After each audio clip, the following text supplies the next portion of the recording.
Des appartements en feu dans cet immeuble résidentiel et chic de Dubaï.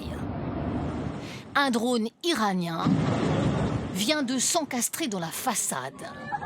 La panique, l'effroi des habitants, leur course pour se mettre à l'abri. Ici, des résidents réfugiés dans un parking. Au sol, les restes d'un drone. Les Iraniens disent qu'ils ont visé des militaires américains présents dans cet immeuble. Selon les autorités de Dubaï, pas de victimes. Les touristes français attendant leur vol à l'aéroport ont eu une nuit et une journée très difficiles.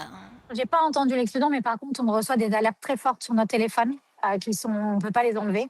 Donc forcément, on est réveillés toutes les nuits. Je crois qu'il y a eu deux alertes cette nuit qui m'ont réveillée. Enfin, tard hier soir et dans la matinée ce matin. Ça reste anxiogène.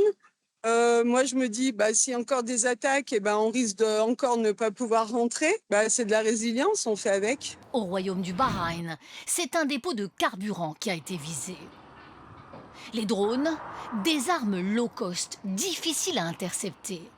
Les Iraniens les produisent en masse, même si certaines usines ont été récemment détruites par les Américains. C'est ça qui est compliqué justement pour les États-Unis et pour Israël, c'est qu'ils ne peuvent pas réellement venir à bout de cette capacité de production iranienne dans le domaine des Shahed, et il est possible qu'ils continuent ponctuellement à en lancer quelques-uns et qu'ils transfèrent aussi ces technologies, on l'a déjà vu avec les Houthis et le Hezbollah, pour que eux aussi puissent commencer à tirer ces drones kamikazes Shahed.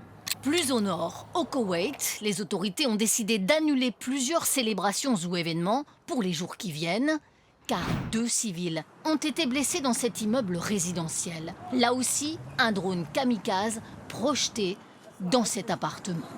Grande frayeur pour les résidents, les drones iraniens sèment la terreur.